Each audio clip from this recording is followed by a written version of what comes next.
Hi everyone, Happy New Year coming up. We have a series of predictions reports coming out in January, but to get you started, let me talk you through what's going on in the HR tech market and complement the article that I wrote this week, which will give you some perspectives. The first real issue in HR technology that we have to address is the fact that the market is going to have to slow down. And not because we want it to, but there has been a very, very overinvested, frothy market for HR tech for the last decade or so, to some degree fueled by the low interest rate environment where venture capitalists literally threw money at companies trying to build unicorns that would go public. And as you know, the stock market has corrected. Very few companies are going to go public for a while. And we'll probably have a continuing decline in the stock market probably through the middle of next year or later, because we have to work off this 15-year zero interest rate inflationary bubble we've been living in that felt good at the time, but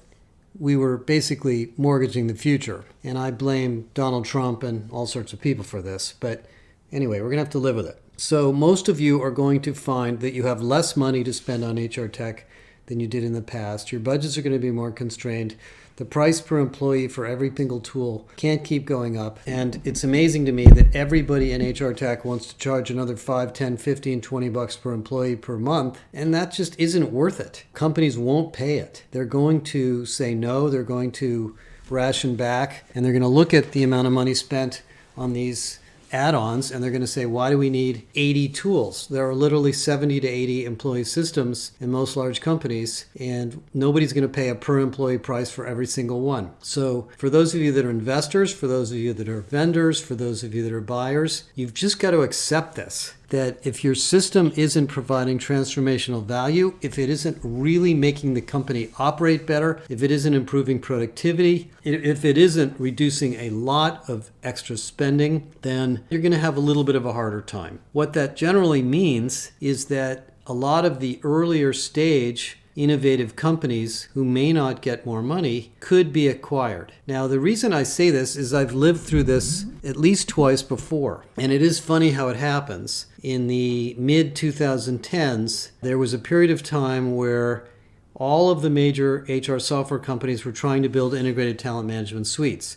Prior to that period, there was a growth cycle in the applicant tracking systems market, the learning management systems market, the performance management systems market, and to some degree the compensation and benefits systems market. All of those application categories were growing. The bigger HCM players like PeopleSoft at the time didn't really have all that stuff. So each one of those vendors was piling on, growing, and there were, 20, 30, 40 companies in each category.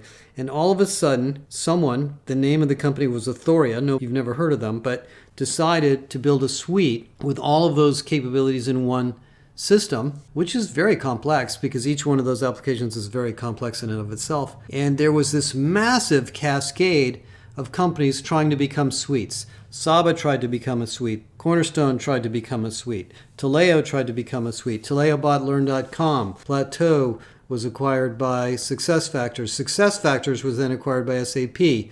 Taleo and all of its acquisitions was acquired by Oracle, and a whole new world ensued of more integrated talent platforms, which really crushed a lot of the independent players for a good 5 or 6 years. During that period, it was right before the 2008 recession. Then we had the 2008 recession, and a lot of those companies struggled, and we had another growth of startups. So we've been through sort of a rebirth of that category creation phase for the last 10 or 15 years. Interview intelligence, talent marketplace, talent intelligence, skills-based hiring and assessment. Many of these things that seem, video interviewing, on and on and on. Many of these things that seem like big businesses are really categories that are created by innovative companies. And when the market doesn't grow because of the economy, those categories collapse. So I would not be surprised in 2023 if you see some of these categories collapse. You can read the article and hear more about the categories. Now, if you're a buyer of HR tech, all this really means to you is that if you go out and buy a bunch of point solutions, which you generally do have to do, they could be acquired. So make sure you're looking at products from companies that have somewhat deep pockets, that have great integration with Microsoft, Workday, Oracle, SAP, and have management teams that have been around the block. Because what happens when the companies are acquired is the new company oftentimes doesn't invest in the acquired company. They wanted them for their customers or their revenue. And so you end up with a product that falls behind. I'm not guaranteeing that's going to happen, but that generally was what happened. You could imagine that that might happen to Edcast now that it's acquired by Cornerstone, although I doubt it. And you could play that scenario out into every single market. And there's some examples in the article about how some of these acquisitions have taken place. By the way, for those of you that are vendors, it's going to be a little bit of a hairy time. It's not going to be as easy to raise money. You're going to have to get out there and sell your product in a much tighter budget environment. But it's going to make you a better company, because you're going to spend a lot more time thinking about the value proposition of what you're building, not just the exciting whiz-bang features that everybody thinks are cool, because we're getting into a very pragmatic period of investment, including, by the way, for those of you that are stock market investors. If there is no return on this particular piece of software, if it's not clear what it is, then the vendor better show you what it is, or you may not buy it. So that's kind of the big environment we're getting into. Okay, second thing I want to talk to briefly is the Sapient Insight Study. Sapient Insight Study is run by Stacey Harris. Stacey used to work for me. We're old friends. We've worked together for years. Stacey has this exhaustive 2,000 or 3,000 company data set of people who respond to these surveys. And what her research shows is that the average vendor satisfaction amongst the larger vendors dropped by 7 to 8% this year. That's a big number. I don't know the statistic validity of that sample, but that is significant enough to be meaningful. So why do you think that is?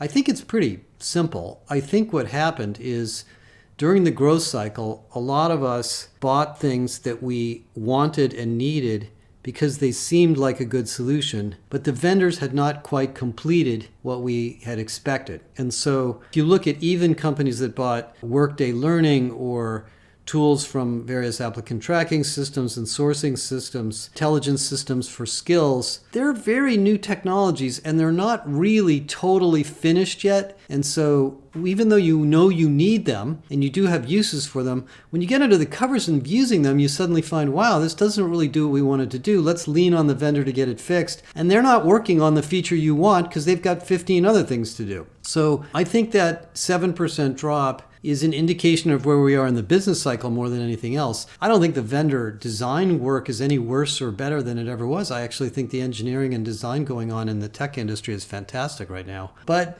again, be, as a buyer, careful that what you buy actually does what you need now, not what you aspire to need and what the vendor aspires to build. There's never a guarantee that the vendor will build exactly what you want. If it isn't available now, it may never be available because their priorities might change. They have to do what's best for them. Okay, that's the second thing I want to point out. Now let's get into the fun stuff, the hot, white hot, new categories that are created. So let me take a couple minutes and talk about the things that I think are going to be really significant this year. And I do believe you're going to find transformational technologies even in a down cycle like we're entering. There are things that have been built in HR tech that are so exciting and so new and so important, you really have to pay attention to them. The first, of course, is what we call employee experience platforms. A new category. To some degree, I may have defined it, but this is a layer of software that handles workflow management, security, content management. It is a place to build an employee portal, a place to build an employee mobile app, a place to deliver benefits and open enrollment, a place to deliver onboarding, a place to deliver management development, transition management, offboarding, job transitions, etc., etc., etc. All of these experiences or transitions or benefit-related activities that happen that employees need help with come from a core system somewhere. There's a transactional system behind it. But employees don't have the time or the wherewithal to go find that, log in, execute the transaction, and finish. And many of those back-end systems weren't designed as easy-to-use systems for employees. They were designed as easy-to-use systems for administrators. So we have these systems called employee experience platforms that sit in front. ServiceNow, Microsoft Viva, this company Applaud. First up, there's a whole bunch of them. And they do a lot of things that other platforms don't do well.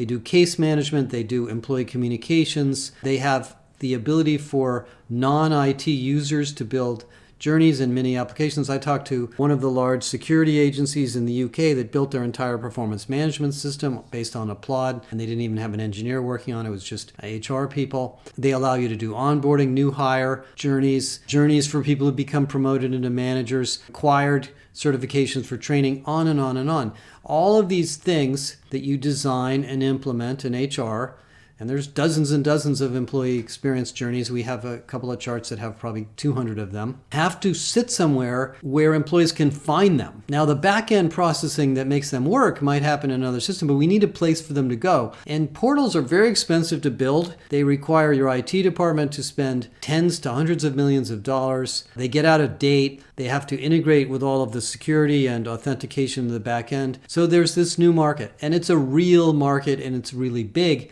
And honestly, the value proposition of the EXPs is sometimes greater than the core HR system. The core HR system, you can't run your company without it, of course. But it is a little bit of a commodity. But what isn't a commodity is the employee experience you create. By the way, great EXP strategy will allow you to change the way you operate your company. We get a lot of calls from companies that have HR transformation problems. They have too many people in HR. They have a lot of administrators, a lot of bureaucratic processes. They have no self-service or not enough self-service. They want to implement a chatbot. They want to have AI. So they hire some big consulting firm. They spend $10, $15, $20 million and they end up with a whole bunch of stuff. But really what they need is an employee experience strategy and a platform on top of that to build on. So I think this is a big, big, exciting area and something you have to take very, very seriously. Second, of course, is talent intelligence platforms. You've heard me talk about this a lot. Talent intelligence platform is not an interviewing tool or an assessment tool. It is a data system. It is a system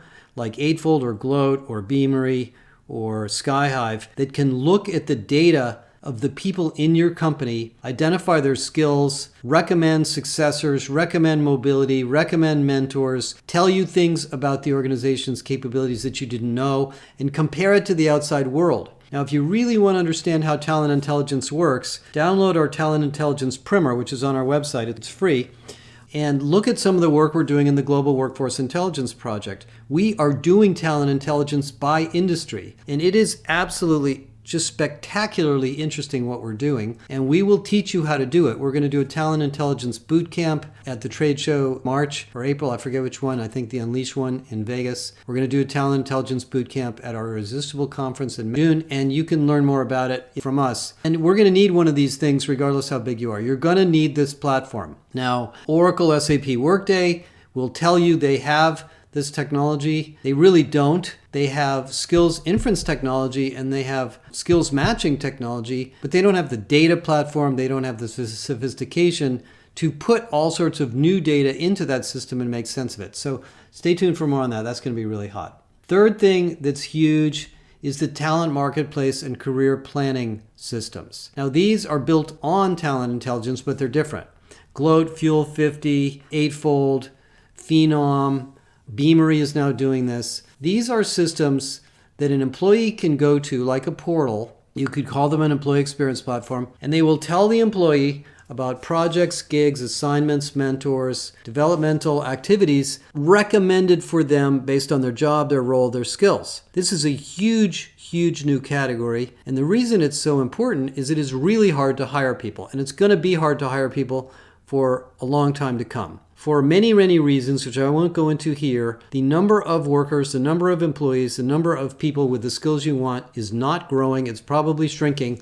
And so you're going to find it hard to hire even if we have a recession. So you're going to want to move people around much more strategically. And it's just good business for your company because every time there's a new business opportunity or you shut something down or you do an M&A, you need to move people around. We have an employee in our company whose husband works for one of the large software companies. I won't mention who it is. They went out and bought a new company. They are doing away with the project that he's in, and they just told him, you're out of a job. You've got 60 days to find a new one. They gave him no help, no support. He's going to probably quit. They're going to lose a very senior engineer because they don't have a system to help him. There's no excuse for that anymore. These systems are out of the box, ready to go. And let me add, there's a new wrinkle to this, which is what I call the career pathway solutions from Guild and Edisys, and others will get into this.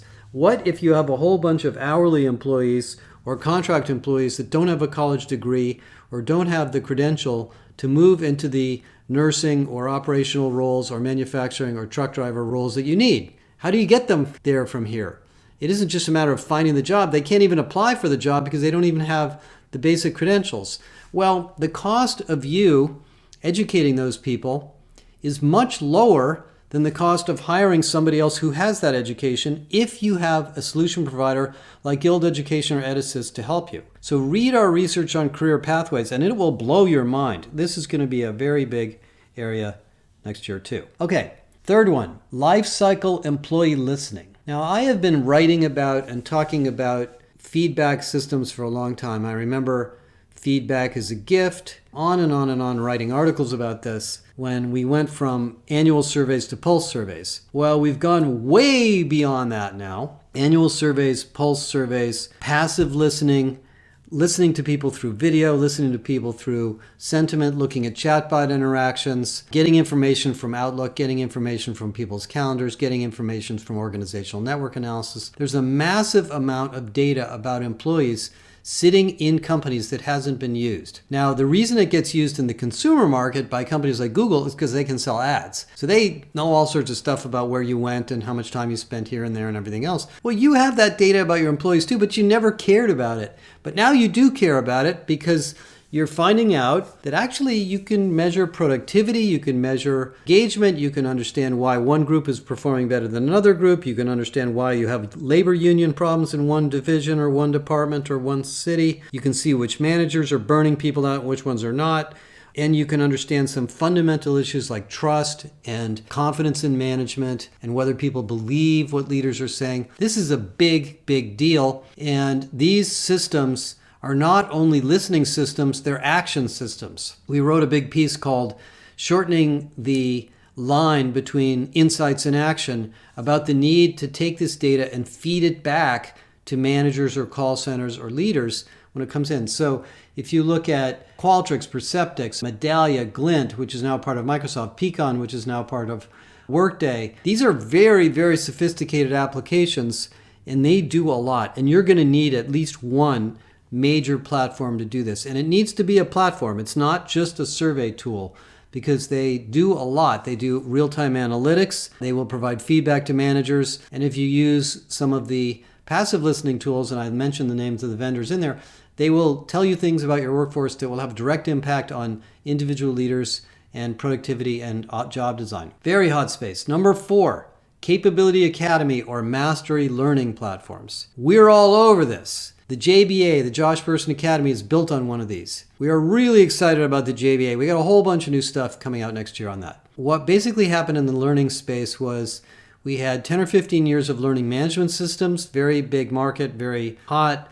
Everybody went out and bought those. Those things are badly needed. They're really back-end systems for learning management, not for learning. Then we had the learning experience platforms, Degreed, Edcast, and many others that were basically portals into content. So all the content that was developed in the LMS or out on a content platform that you bought, which was very hard to find, became discoverable and organized through the LXP. But we never had a system to learn. All we had was a place to go click on content and browse through chapter by chapter videos. Well, as you know, real learning requires mentoring, live learning, developmental assignments, coaching, projects, cohort-based learning where you group people in small groups, all sorts of hands-on experiential learning, the 4 E's as we call it, that we never had a platform for this. So companies had like 15 or 20 different learning systems. And by the way, VR and immersive learning is another part of that. So a bunch of companies are building this now, and they're really hot new companies. They're listed in the article. Take a look at them. It's long overdue. I actually worked at Digital Think in the early 2000s. We built one of these, called it the LDS, Learning Delivery System. But that was a long, long time ago, and we were mostly focused on IT training. So a big thing there. If you really want to experience the Capability Academy, join the Josh Bersin Academy. It's very inexpensive. There's so much stuff in there. We're going to do some reorganization of it next year, but you will learn a lot, and you'll learn a lot about how these systems work and how you can create a really incredibly compelling learning experience for your employees based on mastery, not just clicking on a video and learning a few little things, really developing mastery. Number 5, redefining the talent acquisition suite. I think one of the areas of suites that really is happening again is talent acquisition. Because talent acquisition is very innovative, very creative, very fragmented. There's tons of different tools. There's interview intelligence tools, video intelligence tools, sourcing tools, assessment tools, interview scheduling tools, external third-party interview tools, detailed assessments for technical professionals, benchmarking tools, on and on and on. Lots and lots and lots of them. Do you really want to have 25 vendors in your talent acquisition suite? I don't think so. So the bigger players, iCIMS, Smart Recruiters, Oracle, maybe Eightfold will get into this, Phenom, and others, Modern Hire, are going to start acquiring. I mean, there was, this big acquisition frenzy at the company called Employ. iCIMS is out looking for more vendors. And so you will see more of a suite approach to talent acquisition. I don't think the talent management suite world is going to come back. I think it's going to come back in a different form. But that's another one that's really big, and you can read more about that in the article. Number 6, contract worker management. This is a really interesting space. If you interview companies like Microsoft or pharmaceutical companies or Google or retailers or most manufacturers, what you actually find out is that many times half of their workers are contractors. Sometimes it's more than half. And they're doing piecework or gig work or contract work. And so they're not really managed as strategic full-time employees. There is workforce scheduling systems for them, and obviously they get paid, and there's information about compliance and they get some training, but there really isn't a lot of management tools for them. Well, those tools exist. They were often called VMS or vendor management systems because they managed employees as vendor contracts, not as human beings. And that is going to get bigger and more integrated into HCM. It's been going on for a long time. This is not a new idea, but I think it's going to become more exciting this year because of hybrid work. Hybrid work is now mainstream. Companies are okay with you working part-time next to a contractor at home or remotely. And so they need a system that brings all that together. The big players there are this company called Magnet that used to be called Pro Unlimited. Legion is a hot space there. UKG is big there. SAP Fieldglass.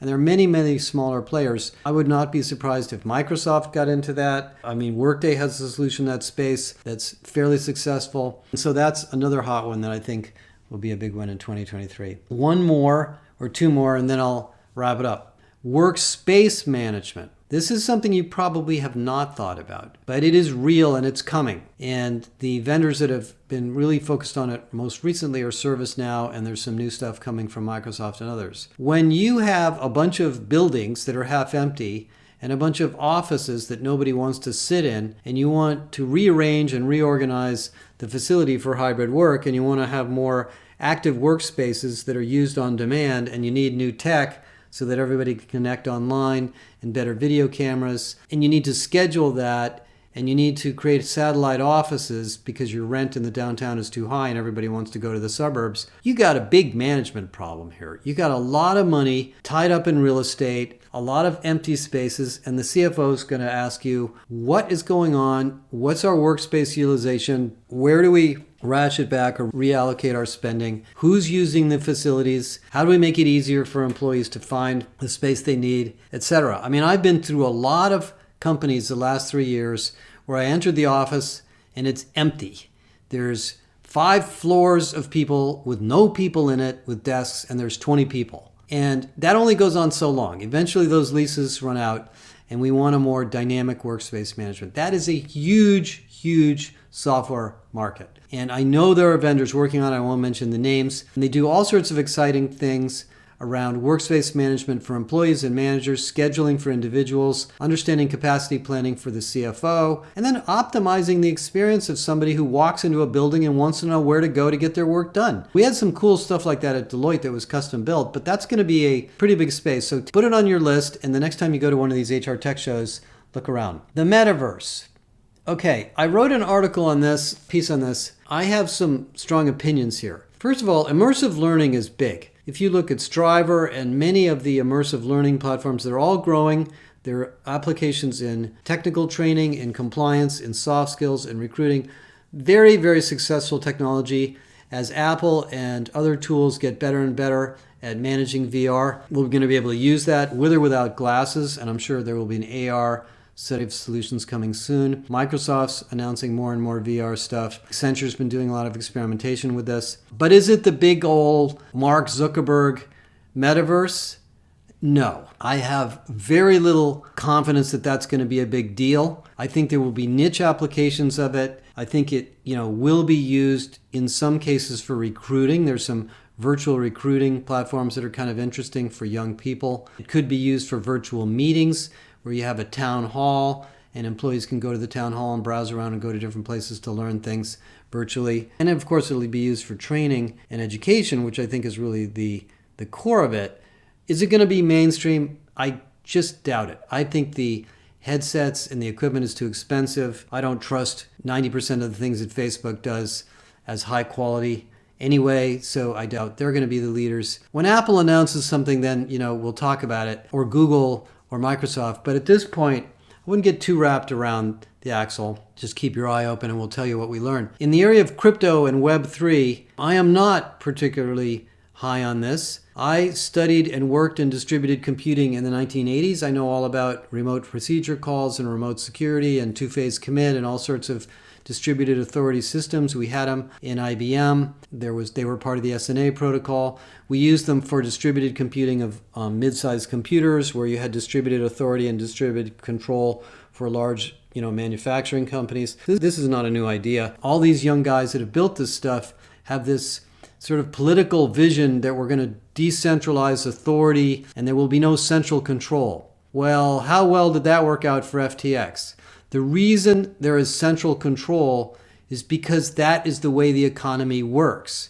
The reason Google exists is not because somebody decided that it would be good to have Google. It's because people want a trusted source for a lot of things who's a good company that you can rely on. That's the reason banks are regulated. That's the reason LinkedIn is successful. Yeah, it's a nice theory that we're going to have this distributed blockchain-based credentialing system and, all of my educational credentials and my work experience is going to be floating around on the blockchain somewhere and nobody owns it. Why? What's the benefit of that? I can put it on LinkedIn and I know LinkedIn's going to take care of it. And if my profile gets messed up on LinkedIn, they're going to fix it. And they're probably going to even answer the phone. If it's on some blockchain system and there's 100 different companies futzing around with it trying to make money on it, I got nobody to trust. I am not a fan of crypto. I didn't buy a lot of crypto. For those of you that did, good luck with that.